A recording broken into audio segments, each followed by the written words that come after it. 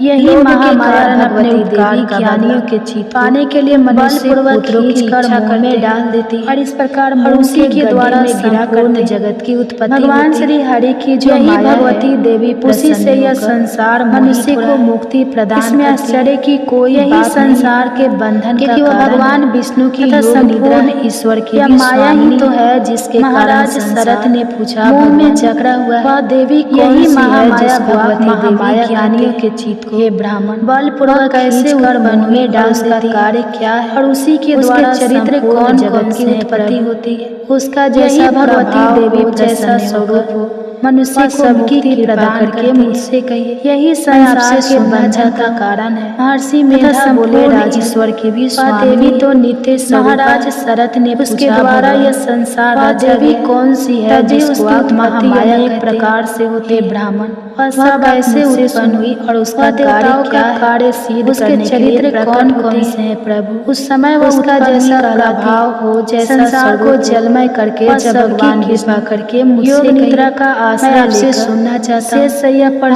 मेधा बोले राजा मधु कैटभ नामी तो नित्य स्वरूपा उनके कानों के द्वारा यह संसार रचा गया और वह श्री ब्रह्मा जी को मानने के लिए तैयार से होती है। श्री ब्रह्मा जी ने जब उन दोनों को वह देवताओं का आकार सिद्ध कर यही प्रकट होती है कि भगवान समय वह उत्पन्न कहलाती है संसार को जलमय करके जब तो उस समय श्री भगवान योग निद्रा का आश्रय लेकर उनके नेत्रों में निवास पर सो रहे थे। योग मधु कैटभ नाम के दो असुर श्री ब्रह्मा जी ने कहा ये मैल से प्रकट स्वाहा तुम्ही श्री ब्रह्मा जी को मानी वटर भी तुम्हारा ही स्वरूप। श्री ब्रह्मा जी ने जब जीवन देने वाली सुधा अपनी ओर आते देखा प्रणव में देकार मकार कि भगवान तीनों में मताओं के रूप में तुम ही हाथ से लेकर सो अतिरिक्त जो बीन समय श्री भगवान को जगाने जिसका की विशेष उनके नेत्रों में निवास किया जाता है।